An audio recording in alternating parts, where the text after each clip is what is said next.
8 घंटे के काम को कैसे 20 घंटे में निपटाना है, वो जापान से आप सीख सकते हैं। ओशो ने अपने किसी वक्तव्य में बोला कि दर्शक है तो दर्शन है। इंडिया में आपने अपने बच्चे का एडमिशन कराना है, आप पहला पैरामीटर क्या देखो? इंडिया में कोई भी स्कूल होता है, आपने अपने बच्चे का एडमिशन कराना है, आप पहला पैरामीटर क्या देखोगे? उस स्कूल में क्या है, क्या देखोगे आप? एजुकेशन देखेंगे। एजुकेशन अच्छा। कैसे दिख जाएगी? मतलब उसको स्कूल को तो हम एक ये देखेंगे कि हाँ एक अच्छा एनवायरनमेंट हो, कैसे टीचर्स अच्छे हो। जब तक आप उस स्कूल में बैठोगे नहीं 5-7-10 दिन अंदर, बस फिर तो नाम होता है, बस फिर नाम देखते हैं, नाम देखते हैं, बिल्डिंग देखते हैं, स्ट्रेंथ देखते हैं। जब कोई नया स्कूल खुलता है, लोग उस स्कूल के ऑनर से या जो भी उसका संचालक होता है उससे नॉर्मली एक ही क्वेश्चन पूछते हैं, कितने बच्चे हो गए? बिल्कुल नॉर्मली हमारा ये माइंड सेट है, कितने बच्चे हो गए, कितने बच्चे हैं। ठीक है, इस क्वेश्चन से हम भी जूझ रहे हैं। ठीक है, कोई ये नहीं पूछता कि कितने बच्चों को क्वालिटी दे दी, हम नंबर्स पूछ रहे हैं। ठीक है ना, यानी नंबर बहुत बड़ी चीज है, और जब यही नंबर बहुत बड़ा हो जाएगा तो आपका बच्चा इग्नोर होने लग जाएगा। ये चीज उनको समझ में नहीं आती है, मतलब वो समझना नहीं चाह रहे हैं। वो चाहते हैं जिस स्कूल में ज्यादा नंबर है वहां बच्चे को भेजा जाए, और वो नंबर ज्यादा बड़ा हो जाएगा तो आपका बच्चा तो सागर में बूंद समान हो जाएगा। अब उसमें चांस की बात है, निकल भी सकता है। ठीक है, एक्सपोजर तो बड़ा होता है, मैं नहीं कहता कि नंबर से मायने नहीं रखता, नंबर से ज्यादा एनवायरनमेंट मायने रखता है। नंबर्स तो IIMs IITs में कुछ भी नहीं है। ठीक है ना, क्या ही नंबर है, एक्सपोजर बहुत अच्छा है, एनवायरनमेंट बहुत अच्छा है। ठीक है, नंबर्स तो इतने बड़े बड़े इंस्टीट्यूट्स हैं गवर्नमेंट के, उसमें 150 200 300 बच्चा होता है। ठीक है ना, इतने बड़े बड़े कॉलेजेस हैं, IIMs, कितना बच्चा वहाँ 300-400 से बच्चे ज़्यादा बच्चा नहीं पढ़ रहा होता, कई एकड़ में फैले हुए। तो नंबर्स तो मायने नहीं रखते ना अच्छी एजुकेशन के लिए। बट हम पूछते हैं नंबर, हम पहली चीज पूछते हैं स्विमिंग पूल है, हॉर्स राइडिंग है, क्या बच्चे ने सारा टाइम स्विमिंग करनी है? और कितने ऐसे स्कूल्स हैं जो स्विमिंग फ्री में करा रहे हैं? स्विमिंग पूल तो है, वो तो चार्जेस तो लेते, एक्स्ट्रा चार्जेस। और क्या स्कूल टाइम में बच्चा स्विमिंग कर पाता है? नहीं कर पाता, इवनिंग में अलग से जाना पड़ेगा। क्या आपका बच्चा इवनिंग में जा पाता है? लेकिन वो दिखावा है, स्विमिंग पूल है। ठीक है, वो रियल एस्टेट वाले ऐड करते हैं ना, ये भी है वो भी है, हमारी सोसाइटी में सब कुछ है, लेकिन आपके लिए एक्सेसिबल क्या है उसकी बात नहीं करता कोई। अच्छा, अब हमने भी थोड़ी देर पहले बात की थी कि स्टूडेंट्स को 6 से 8 साल तक 6 वो नहीं ज़्यादा प्रेशर डालना, एक्स्ट्रा करिकुलम एक्टिविटीज़ में डाल के रखना है, चाहे उसमें हॉर्स राइडिंग भी आती हो, स्विमिंग भी आती हो।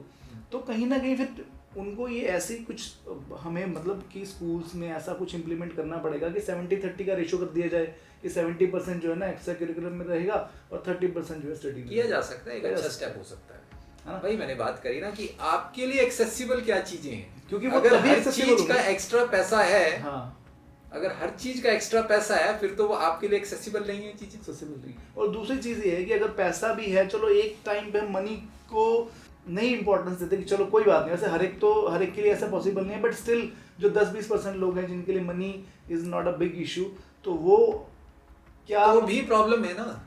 आपका करिकुलम कैसे उन चीजों को सपोर्ट करता है कि आप उधर जाएं? आपका करिकुलम अगर बैक टू बैक क्लासेस में उलझा हुआ है, था बिल्कुल मैं, आप कैसे उस चीज को जस्टिफाई करेंगे कि ये चीजें आपके लिए वो चीजें एक्चुअली मार्केटिंग के लिए।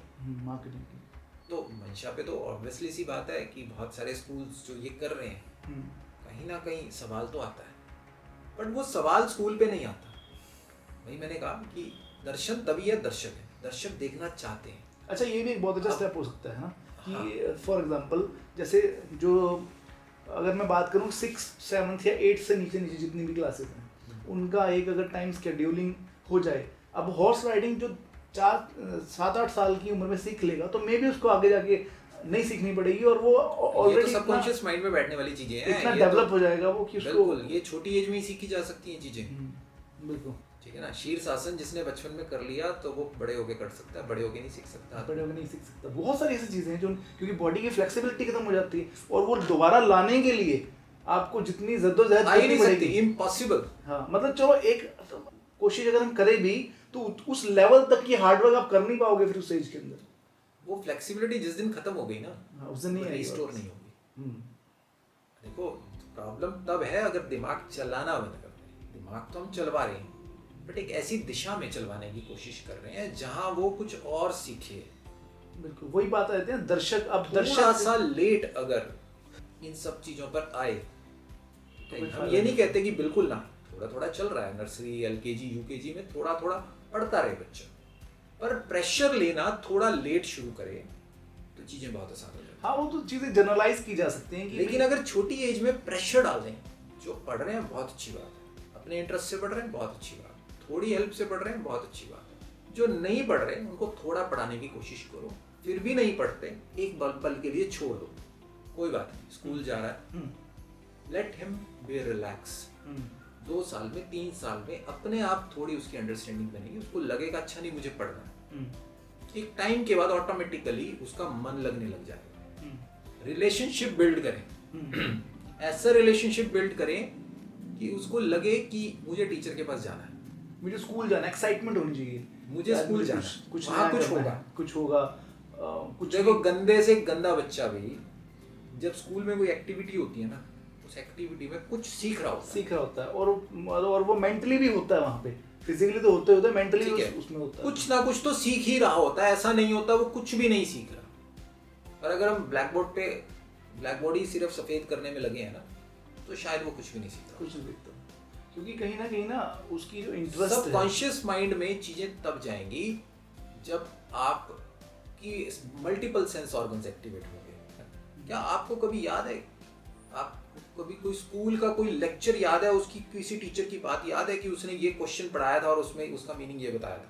नहीं इम्पॉसिबल है, मुझे नहीं लगता कि शायद किसी को भी याद रहता, कभी भी याद नहीं है। नहीं याद रहता वो। हाँ, कुछ एक्टिविटीज जरूर याद है कि उस पर्टिकुलर टीचर ने ये एक्टिविटी करा के हमें ये मैसेज दिया था, मैसेज दिया था, बिल्कुल। ठीक है। जैसे मुझे याद है, मैंने एक बारी ट्रेनिंग कैंप अटेंड किया, उन्होंने बताया टीम वर्क के ऊपर जब हमने बात करी तो उन्होंने समझाया कि एक एक्टिविटी कराई बलून वाली और हाथ में पिंस दे दी कि बलून फोड़ो, और लास्ट में एक मैसेज निकला कि ठीक है भैया हम एक दूसरे का बलून फोड़ते रह गए, this is not team work. वहाँ से ये समझ में आया, okay what is team work. Activity हुई, उससे हम कुछ सीखे। बट किसी ने, कोई मैनेजमेंट के किसी टीचर ने कोई बोर्ड पे कोई कुछ समझाया हो, मुझे नहीं याद है। नहीं वो चीज़ तो नहीं रहती यार, बिल्कुल। मुझे नहीं याद है कि उसने कोई चीज़ समझाई और बड़ी अच्छी समझ में आई और मुझे समझ भी आ गई हो, मुझे अभी तक ऐसा कुछ याद नहीं है। ठीक है, आ गई होगी समझ, सिस्टम नहीं है ना ऐसा पढ़ाने वाला, आ गई होगी समझ, बट ऐसा नहीं है कि वो याद ही है कि उसने समझाई थी और ऐसे समझ आ गई थी। ठीक है, मुझे अपने बंसल मैम याद आते हैं साइंस के, वो लैब ले जाते थे तो याद आते हैं। वो भी एक्टिविटी थी ना, तो एक्टिविटी थी तो याद आता है। हमने कन्वेक्स लेंस और कनकेव लेंसेज प्रैक्टिकली देखे, उसमें से लाइट पास करी तो वो याद है। तो मल्टी सेंसरी है चीज़ें। अच्छा ये चीज़ ना पेरेंट्स को समझनी बहुत ज़रूरी है, वही दर्शक वाली बात आ जाती है ना फिर। अब स्कूल्स में भी कब इम्प्लीमेंट होगा ये? तब इम्प्लीमेंट होगा जब कोई डिमांड करेगा इसकी। पीछे ना पूरा एक विशियस साइकिल है, वही एनिमल वाली बात है, पूरा एक साइकिल है। ठीक है, पेरेंट्स का माइंडसेट कौन बना रहा है, मूवीज बना रही हैं, आस पड़ोस के लोग बना रहे हैं, उनका माइंडसेट कौन बना रहा है, उनकी कंडीशंस बना रही हैं, उनके माइंडसेट के ऊपर भी किसी ना किसी का इम्पैक्ट है।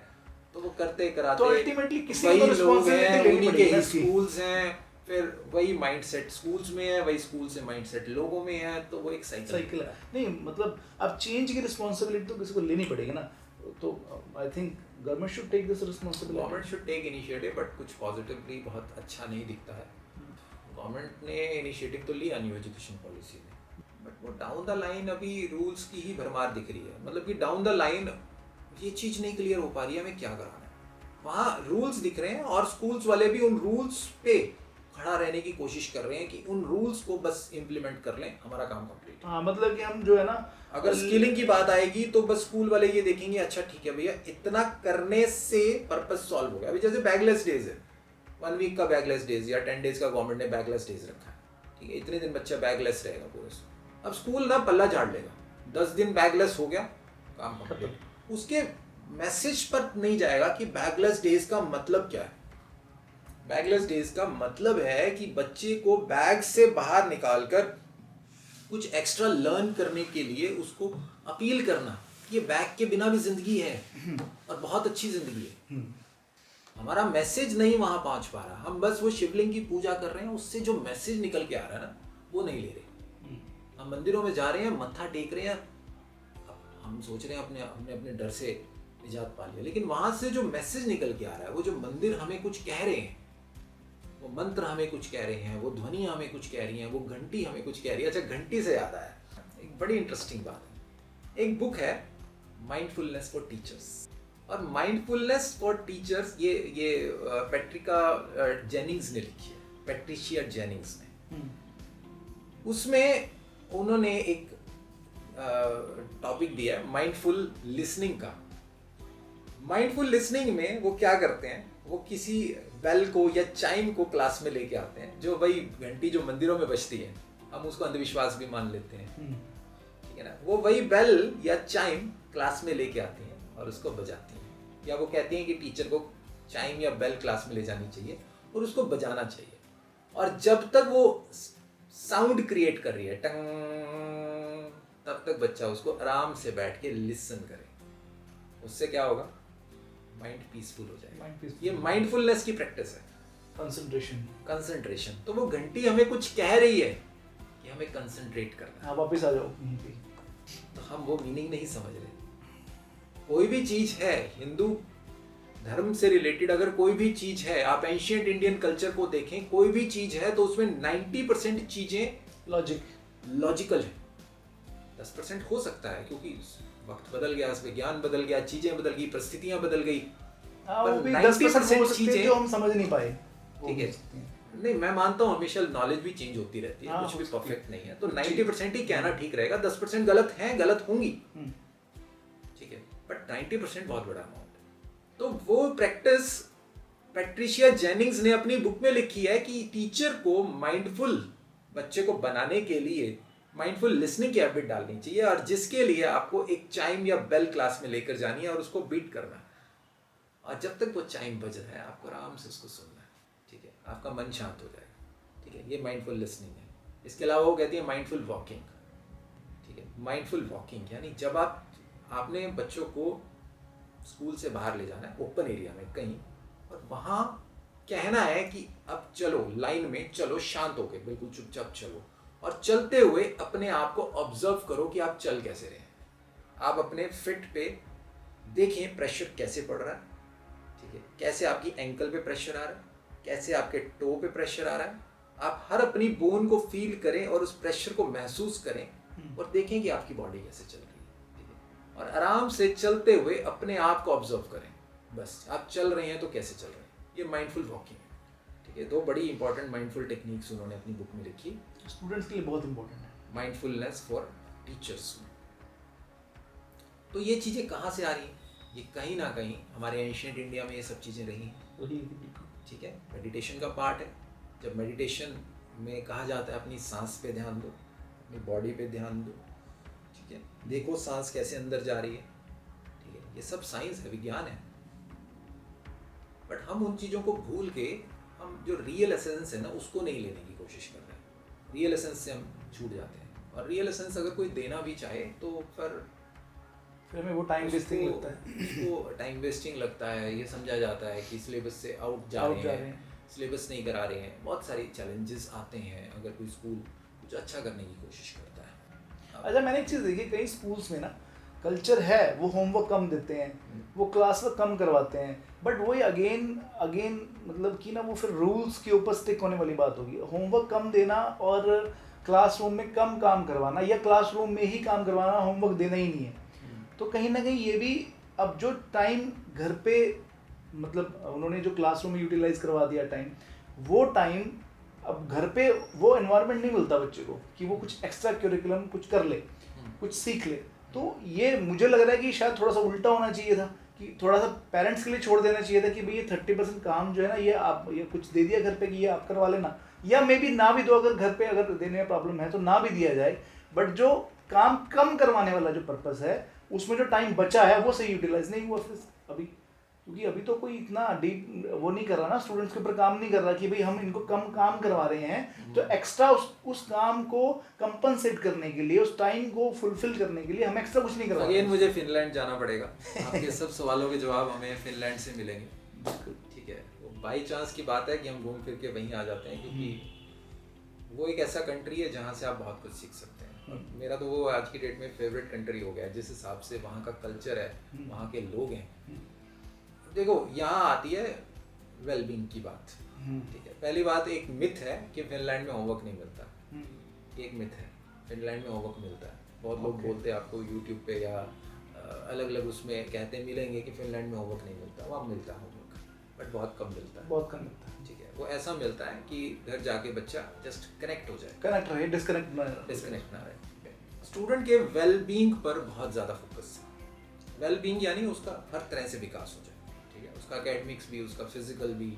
वहाँ के बच्चे रेनी सीजन में भी स्कूल्स में ग्राउंड में खेलते मिलेंगे। यहाँ अगर बच्चे को रेनी सीजन में ग्राउंड में हम भेज दें, पहली बात तो वो बच्चा बीमार हो जाएगा। अगर वो बीमार नहीं भी होता होगा तो पेरेंट उसको बीमार कर देंगे, या पेरेंट स्कूल वाले को बीमार कर देंगे। वो कि आपने बच्चे को कैसे भेज दिया। वहाँ रूल्स है, आपने क्लास से बाहर जाना है तो जाना है, इम्यूनिटी डेवलप उस हिसाब से कर देते हैं। वहाँ रूल है कि आपको इतनी देर क्लासरूम से बाहर जाना है। वहाँ -15 डिग्री सेल्सियस से नीचे जब टेम्परेचर आता है तब गवर्नमेंट की गाइडलाइन है कि अब क्लास से बाहर नहीं भेजना। -15 डिग्री सेल्सियस से ऊपर जब तक टेम्परेचर है, मतलब माइनस में भी है तो भी कोई प्रॉब्लम नहीं है, तब तक तो आपको क्लास से बाहर रेगुलर जाना है। अच्छा, एक चीज ये भी, यही बहुत अच्छी चीज है, क्योंकि नेचर से आप जितना कनेक्ट रहोगे ना, हाँ, वही मैं उतना इम्यूनिटी बहुत अच्छी बनेगी आपकी। तो वहाँ बारिशों में भी बच्चे ग्राउंड में खेलते मिलेंगे, कड़कती ठंड में बच्चे स्विमिंग करते मिलेंगे पोंड में। अभी मैं वहीं आ रहा हूँ। तो वेलबींग में क्या क्या चीज़ें इंपॉर्टेंट है? सबसे पहला, ब्रेन ब्रेक्स। रेगुलर पढ़ना नहीं, 30-40 मिनट पढ़ लिया बहुत है, 15-20 मिनट का रेस्ट, ब्रेक लेते रहो। थोड़ी देर पढ़ो, दिल लगा के पढ़ लो, फिर ब्रेक ले लो। रिसेस है तो रिसेस में पढ़ाई की बात नहीं करें। अच्छा, ऐसा तो नहीं होगा कि बच्चा ब्रेक लेने के बाद में उसको पढ़ने का मन ही नहीं करेगा? नहीं, ब्रेन ब्रेक्स बहुत इफेक्टिव है। ये हम अपने स्कूल्स में भी ट्राई करते हैं। ब्रेन ब्रेक्स बहुत इफेक्टिव। थोड़ा सा चेंज कर दो माइंड, फिर कई गुना ज़्यादा एनर्जी बच्चा लगाता है उसमें। आप खुद देखिए ना, आप अगर किसी चीज़ में बहुत ज़्यादा स्टक्ड हो गए हैं, 10 मिनट का रिलैक्स ले लें, एक पॉजिटिव विजन के साथ कि अब मुझे वापस से काम, हमारे साथ होता है, कम देर में ज़्यादा काम करना, ये सोच के आएंगे तो बढ़िया है। अदरवाइज आप जापान बन जाएंगे, ठीक है। 8 घंटे के काम को कैसे 20 घंटे में निपटाना है, वो जापान से आप सीख सकते हैं। बिल्कुल, ठीक है। वो लोग इसमें पीएचडी इन्होंने की हुई है। इस चीज में पीएचडी है कि भाई काम को लंबा कैसे खींच सकते हैं और कैसे ऑफिस में रह सकते हैं, घर ना जाए, कैसे बच सकते हैं, दे नो वेल। तो हम जापान की बात नहीं करेंगे यार, हम यहाँ फिनलैंड पे आ जाते हैं वापस। वहाँ वो लोग हैं जो प्रोफेशनली बहुत अच्छे हैं, ठीक है। दुनिया को नोकिया फिनलैंड ने दिया, दुनिया को लाइनेक्स फिनलैंड ने दिया। तो ये वो लोग हैं जो बिजनेस में भी बहुत अच्छे हैं और साथ में अपने सोशल और फैमिली कल्चर को भी बहुत ही बैलेंस्ड करके चलते हैं। वो फैमिलीज में बहुत ज़्यादा टाइम स्पेंड करते हैं, सोसाइटी में बहुत टाइम स्पेंड करते हैं। ये मिथ है कि फॉरेन कंट्रीज में हर जगह फैमिलीज छोटी होती चली जा रही हैं, फैमिलीज में टाइम स्पेंड नहीं किया जाता, लेकिन हर कंट्री में ऐसा नहीं है। कंट्री टू कंट्री डिपेंड करता है। अमेरिका में मान सकता हूँ मैं ये चीज़ हो रही है, बट कुछ छोटे कंट्रीज हैं वो बहुत ही कल्चरली रिच हैं। उसके बाद लर्न ऑन द मूव। आपको घूमते घूमते सीखना है, क्लासरूम में एक जगह टिक के बैठ के नहीं सीखना है। कुछ क्लासेस उनकी क्लास से बाहर होती हैं, चलते फिरते पॉसिबिलिटी बनती होगी उसमें, ठीक है, चलते फिरते पढ़ना है, टिकना नहीं है, ज़्यादा देर बैठना नहीं है, ज़्यादा देर बैठना नहीं है। यहाँ हम क्या कहते हैं, ये टिकता नहीं है, इसको बिठाओ, इसको बैठना सिखाओ। जो जरूरत ही नहीं है उसको बैठना सिखाने की, भागने दो। या नहीं बैठता फिर उसको हैंड रेज करके खड़ा कर देते हैं, फिर तो टिक गई। नहीं टिकता तो कोई बात नहीं, इट्स अ गुड साइन, चलने दो, ठीक है। क्लासरूम से बाहर चलने दो, थोड़ा उसको एनर्जी लेस होने दो, भागने दो। उसके बाद है, अब वहीं पे उसी पॉइंट पे आ रहा हूँ, रिचार्ज आफ्टर स्कूल। स्कूल के बाद आपने रिचार्ज होना है। वहाँ कुछ ऐसे क्लब बने हुए हैं जहाँ पे एक्चुअली क्या है ना, सब चीज़ें अलाइंड है, एजुकेशन पॉलिसी के साथ अलाइंड है। तो वो क्लब्स भी उसी तरह से काम करते हैं, उनको पता है स्कूल्स में क्या पढ़ाया जा रहा है और उसके अकॉर्डिंगली एक्टिविटीज़ डिज़ाइन है क्लब्स के अंदर। हाँ जी। और वो प्राइवेट फर्म्स हैं या गवर्नमेंट? सब तरह, देखो स्कूल्स तो पूरी तरह से गवर्नमेंट है, बट क्लब्स हैं वो कुछ प्राइवेट हैं, कुछ हाँ, कुछ गवर्नमेंट भी उनको ऑपरेट करती है। तो क्लब्स बने हुए हैं, हम अपने यहाँ की भाषा में क्लब्स बोल सकते हैं, वहाँ क्या कहते हैं मुझे इतने अच्छे से नहीं पता। वहाँ पे वो एक्टिविटीज़ भी उस हिसाब से डिज़ाइन है, ठीक है ना। वो लोग स्विमिंग उसमें सिखाएंगे या कुछ रॉक क्लाइंबिंग सिखाएंगे क्लाइंबिंग सिखाएंगे, तो इस तरह की एक्टिविटीज़ में ज़्यादा रहता है बच्चा। हमारे यहाँ कहाँ जाता है बच्चा? ट्यूशन। वहाँ बच्चा कहाँ जाता है? क्लब्स में जाता है, ठीक है ना। स्कूल को भी पता है बच्चा क्लब जाएगा, वहाँ से ये चीज़ें सीखेगा। तो ये स्कूल टाइम में भेजते हैं या नहीं, स्कूल के बाद, स्कूल के बाद रिचार्ज आफ्टर स्कूल। तो टीचर्स को भी पता है, इवन टीचर्स भी बच्चों को ले जाते हैं स्विमिंग कराने, पोंड में ले जाएंगे, अगर पॉसिबल है उनके लिए फॉरेस्ट में ले जाएंगे, अगर उनके लिए पॉसिबल है तो आसपास कोई फॉरेस्ट लगता है तो फॉरेस्ट में ले जाएंगे। अदरवाइज शाम को बच्चा जब घर पे जा रहा है, एक तो स्कूल में ज़्यादा देर नहीं रह रहा है वो स्कूल बच्चा, फिर वो रिचार्ज हो रहा है, वो कुछ ऐसा कर रहा है जो एकेडमिक से अलग है, वहाँ वो अपना टाइम यूटिलाइज कर रहा है, ठीक है। वही बात जो आप कह रहे थे कि कैसे करे बच्चा, तो वो एक सिस्टम है, तो वो अलाइंड है एजुकेशन पॉलिसी के साथ, एग्जैक्टली, ठीक है, वो अलाइंड है, इसलिए किसी भी तरह की कोई ट्रबल नहीं होती। यहाँ स्कूल एक्सपेक्ट करता है बच्चा घर से होमवर्क करके आए, वहाँ स्कूल एक्सपेक्ट करता है बच्चा घर जाए ट्रैकिंग करके आए। बहुत डिफरेंस है सोच का। वहाँ स्कूल एक्सपेक्ट करेगा आप घर जाओगे, आप कुछ करके आओगे। उसकी भी असेसमेंट होती है कुछ? नहीं, असेसमेंट कुछ नहीं, हर चीज़ की असेसमेंट है, कोई असेसमेंट नहीं है, बस वो जनरली मतलब कुछ ऐसा वो नोट कंसीडर करते हैं कि अच्छा नोट कर रहे हैं कि बच्चा घर जाए, तो वो होमवर्क ना करता रहे, होमवर्क थोड़ा सा है दे दिया, हो गया वो, ठीक है ना। अब आप कुछ करो, सोशली एक्टिव हो, गेट टुगेदर करो, पार्टी करो, मिलजुल के कुछ करो, सब चीज़। उसके बाद एक चीज़ और है, स्पेस को सिंप्लीफाई रखते हैं वो, क्लासरूम्स को बहुत सिंप्लीफाई रखते हैं। क्लटर्ड नहीं मिलेंगे आपको वॉल्स, क्योंकि क्लटर्ड वॉल्स आर डिस्ट्रैक्शंस। आपको जितनी ज़्यादा इंफॉर्मेशन वॉल्स में मिलेगी उतनी ज़्यादा डिस्ट्रैक्शन। ये अपोजिट है अमेरिका एंड फिनलैंड। अमेरिका में वॉल्स तो हमारे पास भी बहुत क्लटर्ड रहते हैं यहाँ पे। वो इसको एक क्रिएटिविटी का सोर्स मानते हैं कि देखो कितनी क्रिएटिविटी, जितनी ज़्यादा क्रिएटिविटी, वो कहते हैं कि 5th क्लास तक का बच्चा जो है ना वो डिस्ट्रैक्ट होता है, 5th से ऊपर कोई फ़र्क नहीं पड़ता, ठीक है। 5th से ऊपर स्कूल्स में ये नॉर्म्स नहीं है, रखो या ना रखो जैसे मर्जी रखो, बट 5th क्लास से नीचे सिंप्लीफाई रखते हैं ताकि डिस्ट्रैक्शंस ना हो। बच्चे का दिमाग, हम भी अपने स्कूल में देखते हैं, ज़्यादा चार्ट्स लगे हो तो बच्चा चार्ट्स को देखता रहता है, ठीक है ना। उसकी क्रिएटिविटी कहीं ना कहीं डिपेंडेंट हो जाती है उन चार्ट्स के ऊपर, वो आंसर भी चार्ट्स में से निकाल कर देगा। तो क्लटर को कम रखते हैं, स्पेस को जितना सिंप्लीफाई कर सकते हैं उतना सिंप्लीफाई कर देते हैं, ठीक है। आप देखेंगे हिंदुस्तान में भी जो कुछ अच्छे आश्रम्स हैं, संत मत जो हैं, कुछ अच्छे स्पेस सिंप्लीफाई रखते हैं, ज़्यादा नहीं, कोई डेकोरेटिव चीज़ें नहीं होती, आदमी का कंसंट्रेशन लेवल बहुत बेसिक्स पे हाई हो जाता है। जितना ज़्यादा क्लटर रहेगा, जितनी ज़्यादा भरी भरी चीज़ें होंगी, हमारा ध्यान उन चीज़ों को निहारने में लगा रहेगा, हम एसेंस तक नहीं पहुंच पाते। मंदिरों में देख लो, आइडियाज़ नहीं मिलते, उनको देख के कुछ लगा हुआ है, कुछ दिमाग में आइडियाज़ नहीं मिलते, हम वहीं तक सीमित हो जाते हैं। यही कारण है कि अब जो हमारे मंदिर है ना हिंदुस्तान में, वो इतने ज़्यादा डेकोरेशन का सोर्स बन गए, हम उन डेकोरेशन को निहारते रहते हैं, हम ओरिजिनल मीनिंग तक नहीं पहुंच पाते। और अक्सर मुझे लोग आकर ये कहते मिलते हैं, मंदिर बहुत सुंदर था। क्या हम वहाँ उसकी सुंदरता देखने गए थे? सुंदरता तो बाहरी है, आर्टिफिशियल, हमने बनाई। वहाँ से हम सीखने क्या गए?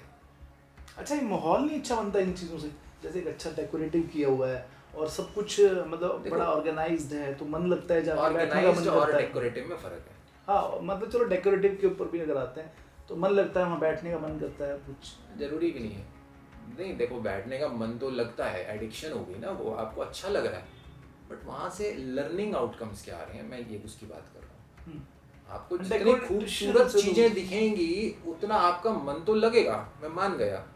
और ऐसा भी होगा कि एक टाइम के बाद आपको वो खूबसूरत चीज़ों से कोई वास्ता नहीं रह जाएगा, आपको खाने को दौड़ेंगे, आपको कलर्स वो खाने को दौड़ेंगे। सिंपल चीज़ें हमेशा अच्छी लगती हैं, सिंपल चीज़ें हमेशा अच्छी लगती हैं। तो वो दोनों संभावनाएं हैं उसमें, मन तो लगता है, एक बारी तो मन लगता है, और इसीलिए बनाया जाता है। वो बनाया भी इसीलिए गया है कि एक बारी लोगों को आकर्षण महसूस हो और लोग आना शुरू करते हैं वहाँ पे, है ना। ठीक है, वो बनाया भी इसीलिए गया है, उसका पर्पस ही यही है।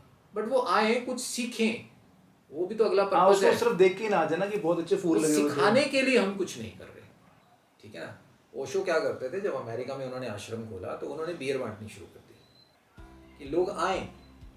प्रॉब्लम क्या होगी, वो बियर ही पीते रह गए, फिर उन लोगों को भगा दिया उन्होंने आश्रम से। जब वो गवर्नमेंट की रेड पड़नी शुरू हुई, दिक्कतें आनी शुरू हुई, तो उन लोगों को भगा दिया। फिर उन लोगों ने चिल्लाया बाहर जाके, हमें तो यहाँ फ्री बियर मिल रही थी, ठीक है। वो डॉक्यूमेंट्री है नेटफ्लिक्स पर, हाँ, वाइल्ड उन्होंने वाइल्ड तो कंट्री।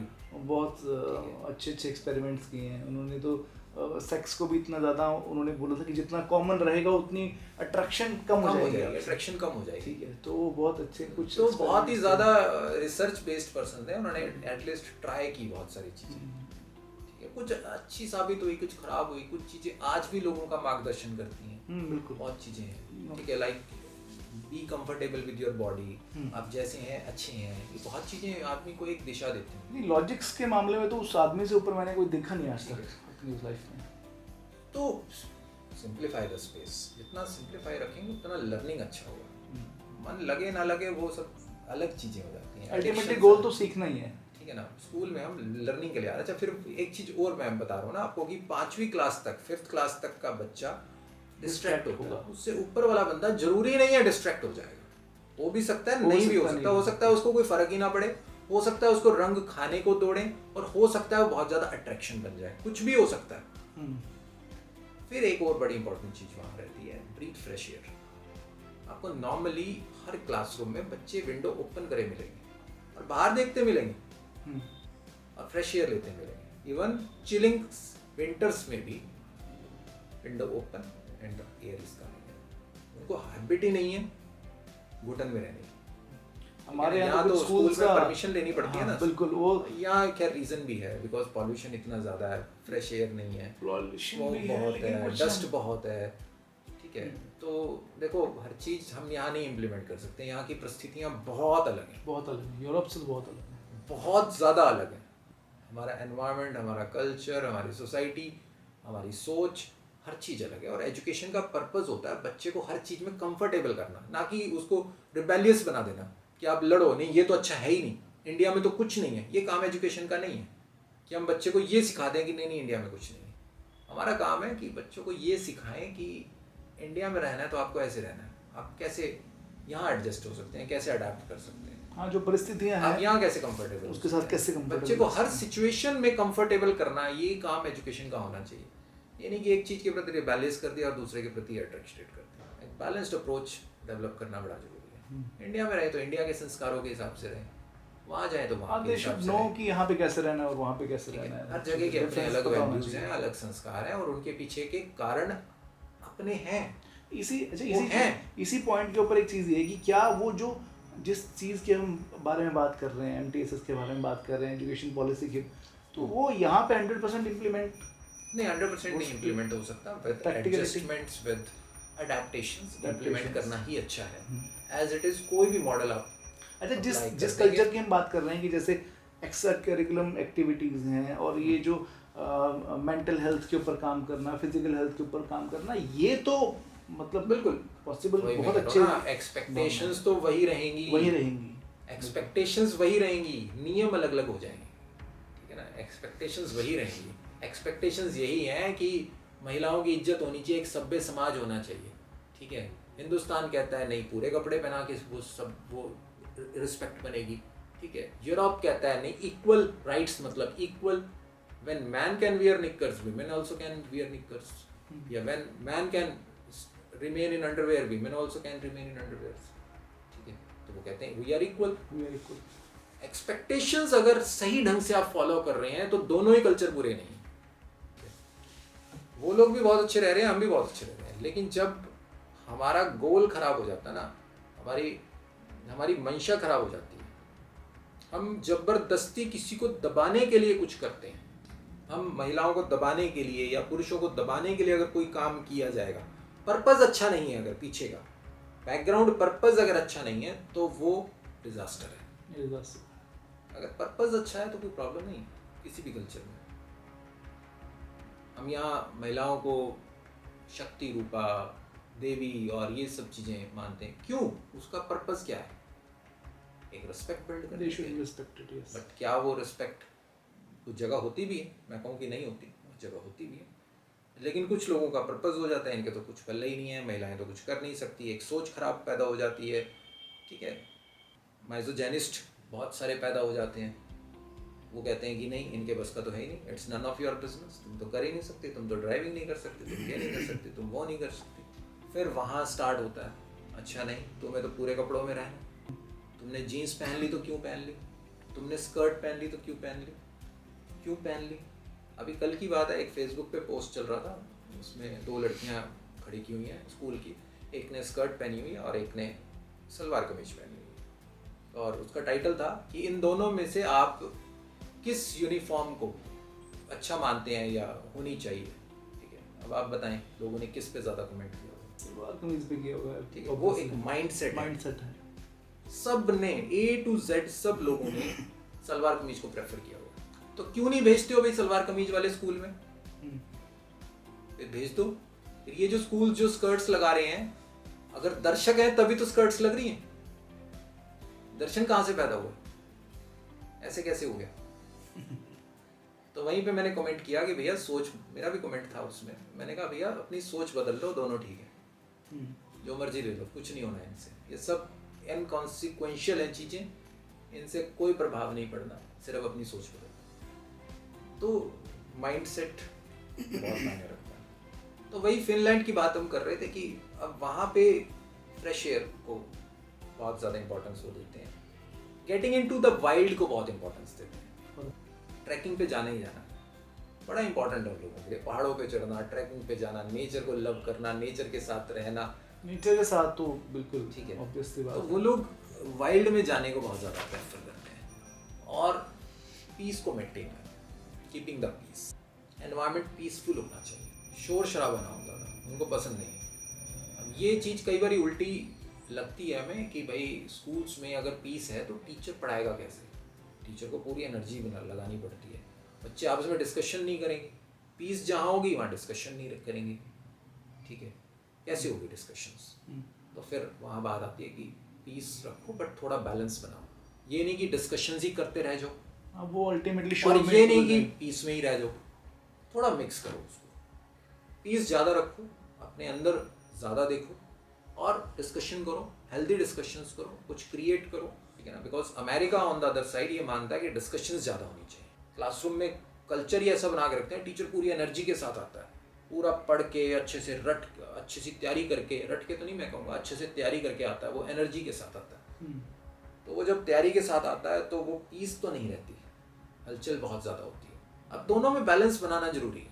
हलचल के अपने प्लस हैं, वो अमेरिका बता रहा है, पीस के अपने प्लस हैं, वो फिनलैंड बता रहा है, और हम बीच में फंसे हैं। तो इन फिनलैंड क्या कहते हैं, डिस्कशंस नहीं होनी चाहिए? नहीं होनी चाहिए, बैलेंस बनाते हैं, थोड़ा कम, लेकिन वहाँ डिस्कशंस पे ज़्यादा फोकस नहीं है, वहाँ पीस पे ज़्यादा फोकस है। ये तो थोड़ा कॉन्ट्राडिक्टरी है पॉइंट, पीस में तो स्टूडेंट्स को भी बहुत सारे डाउट्स होते हैं और टीचर्स तो टीचर से पूछना थोड़ी मना है, रिलेशनशिप तो बहुत हेल्दी है उनके, वो टीचर्स के साथ बिल्कुल ही फ्रेंड की तरह आते हैं, टीचर्स क्लास में आते हैं तो आते ही हैंडशेक करेंगे, हाई फाई करेंगे, मस्त हो जाएंगे, इतने घुल मिल जाएंगे, गेम्स खेलेंगे टीचर्स के साथ। बट आप देखेंगे ना बड़े काम होके वो लोग गेम्स खेलते हैं, उड़दंग नहीं मचाते, बुलिंग वाली चीजें नहीं है, बहुत ज्यादा हुड़दंग नहीं है, हैरेसमेंट नहीं है, ठीक है, थोड़ा सिस्टमेटिकली होना चाहिए, हाँ, आराम से काम होके।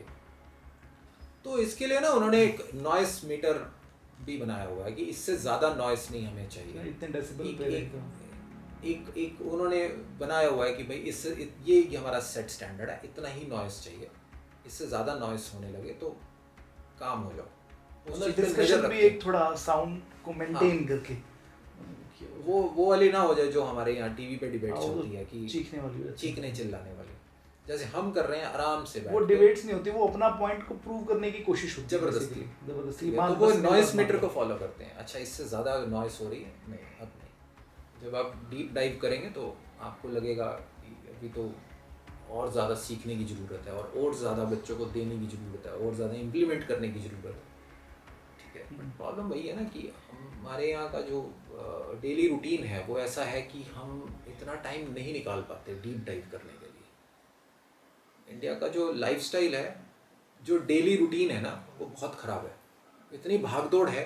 तो भागदौड़ की वजह से हम टीचर्स तो ख़ास तौर पे उनके पास इतना टाइम होता ही नहीं। नॉर्मली फीमेल्स हैं टीचर्स, और सबके ऊपर घर गृहस्थी की जिम्मेवारी है, ठीक है ना, वो घर जाके डीप डाइव नहीं कर पाती, एक्स्ट्रा एक्टिविटीज़ के बारे में तो सोच ही नहीं पाती, उनकी एक ही लाइफ है, वो बहुत ख़राब है, वो एक ही लाइफ है कि बस उसको जाना है, किचन में जाना है, रोटी बनानी, फिर बच्चे देखने, कपड़े धोने, बस वो चलते रहती है। स्कूल में चले जाना। मतलब इसके अलावा कुछ लाइफ नहीं है, बस इतनी ही लाइफ है हमारे यहाँ। इसका क्या सोल्यूशन है?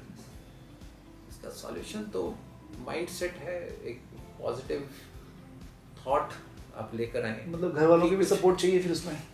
हाँ, बट थोड़ा थोड़ा प्रयास देना करें। पड़ेगा। देखो रेबेलियन होके तो कुछ काम बनेगा नहीं, मतलब वो एडजस्टमेंट्स करनी पड़ेंगी वहाँ पे। थोड़ा थोड़ा time अपने निकालना लिए पड़ेगा। समय निकालें, थोड़ा अपने आप को शांत करें और चीज़ें देखें, ठीक है ना। हमारे यहाँ ना, हमारे सोसाइटी मंदिर में जाना तो एक्सेप्ट करती है, बट इसके अलावा अगर हम और कुछ कहें कि महिलाओं के लिए, महिलाएं जिम जा रही हैं वो एक्सेप्ट नहीं करते, ठीक है, खेलने जा रही हैं वो एक्सेप्टेंस नहीं है, इवन एक्सरसाइज के लिए भी टाइम ना है ना दिया जाता है, एक्सेप्टेंस नहीं है। Acceptance नहीं। मतलब अगर है भी है तो उनको ये लगता है कि भाई ये सब कर लो, बट चंडीगढ़ घर का वगैरह काम भी करना में ही तो पड़ेगा। बड़ा सही है कल्चर, कुछ जगह तो बहुत अच्छा है कि एक्सेप्टेंस का लेवल बहुत हाई है, दे एक्सेप्ट कि इसके अलावा भी लाइफ है। इसके अलावा भी लाइफ हमारे यहाँ होता है कि भाई ठीक है, जिम जाना जाओ, योगा करना करो, ऑफिस जाना जाओ, बट घर का काम भी उतना ही जरूरी है, वो सब भी हाँ, करो। वो मैंडेटरी नहीं है। मतलब कि अब जैसे मैंने बताया कि रिचार्ज आफ्टर स्कूल, स्कूल के बाद रिचार्ज होना ही होना है। मतलब टीचर को भी होना ही होना है वैसे बेसिकली। टीचर्स भी होते हैं, टीचर को भी होना पड़ेगा। टीचर्स भी होते हैं, ठीक है, ऐसा एक एनवायरनमेंट है वहाँ। इवन टिमोथी डी वॉकर अपनी बुक टीच लाइक फिनलैंड में बताते हैं कि वो एक टीचर थे अमेरिका के अंदर, ठीक है, वहाँ शेड्यूल बहुत ही रिग्रस था उनके लिए। वो बाद में 2 साल फिनलैंड गए एज अ टीचर। तो मतलब कि उनकी वही हैबिट थी कि जो ब्रेक्स मिल रहे हैं बीच में 15 मिनट, उसमें भी कुछ पढ़ रहे हैं वो। तो वहाँ के टीचर्स उनको आके बोलते थे कि भाई ये ब्रेक्स तुम्हें पढ़ने के लिए नहीं मिले, चिल करो, आओ कॉफ़ी पिए, एंजॉय करें। वो जो 15 मिनट्स के बीच में ब्रेक थे उसमें उनको मना करते थे। इवन मेल तक आ गई उनको, वो बताते हैं कि मुझे मेल तक आ गई कि भाई आप सही नहीं कर रहे हैं, रिलैक्स हो जाओ। वो रिलैक्स होने को हम खराब मानते हैं, ठीक है ना। रिलैक्स हो जाओ, होने दो, उससे आपकी एनर्जी लेवल कई गुना ज़्यादा बढ़ेगा, रिस्टोर हो जाएगा, रिस्टोर हो जाएगा। तो ये सब चीज़ें ज़रूरी हैं। ये धीरे धीरे देखो माइंडसेट बदलेगा, स्टेप बाय स्टेप चीज़ें हो सकती हैं, एकदम तो हो नहीं सकती ये चीज़ें। हमारे कल्चर में आ जाएंगी चीज़ें।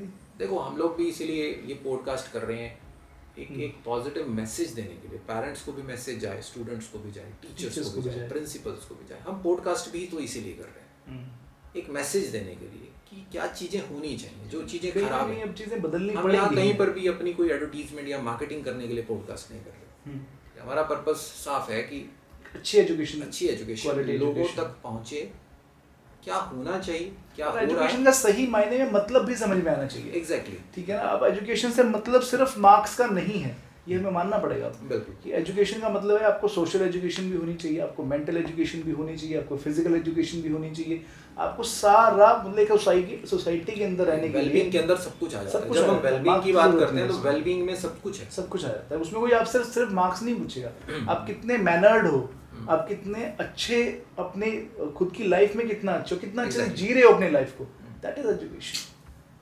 ठीक है ना। तो कहीं ना कहीं अब ये जो डिस्कशन हमारी रही, इसमें बहुत सारे पॉइंट्स निकल के आए, बहुत सारी चीज़ें जो लगता है कि हमारे एजुकेशन पॉलिसी के अंदर, हमारे एजुकेशन सिस्टम के अंदर होनी चाहिए। और होपफुली हम ये एक्सपेक्ट करेंगे कि आने वाले टाइम में लोग इन चीज़ों को सीखें, धीरे धीरे करके इम्प्लीमेंट करें, चाहे वो हमारे पॉडकास्ट के थ्रू एक मैसेज जाए, चाहे लोगों को खुद से एक एहसास हो कि नहीं, मार्क्स और ये जो पढ़ाई रट्टाफिकेशन वाली जो है, ये चीज़ें इतनी इम्पोर्टेंट नहीं है जितना कि एक वेल बीइंग होना। ठीक है। तो हम तो यही एक्सपेक्ट करते हैं अपने व्यूअर्स से भी, अपने सभी लोग जो जुड़े हुए हैं, टीचर्स, स्टूडेंट्स और प्रिंसिपल, स्कूल मैनेजमेंट से, सभी से ये हम एक्सपेक्ट करते हैं कि एक रिक्वेस्ट भी करते हैं कि कहीं ना कहीं चेंज को देखना शुरू कीजिए। एक चेंज की बहुत बहुत ज़्यादा ज़रूरत है हमारे एजुकेशन पॉलिसी के अंदर, हमारे एजुकेशन एनवायरनमेंट के अंदर। ये चेंज आएगा धीरे धीरे, कुछ चेंज न्यू एजुकेशन पॉलिसी के साथ आएगा, कुछ हमारी सोच के साथ आएगा, कलेक्टिव प्रयासों से आएगा, कुछ हमारी बातचीत से आएगा।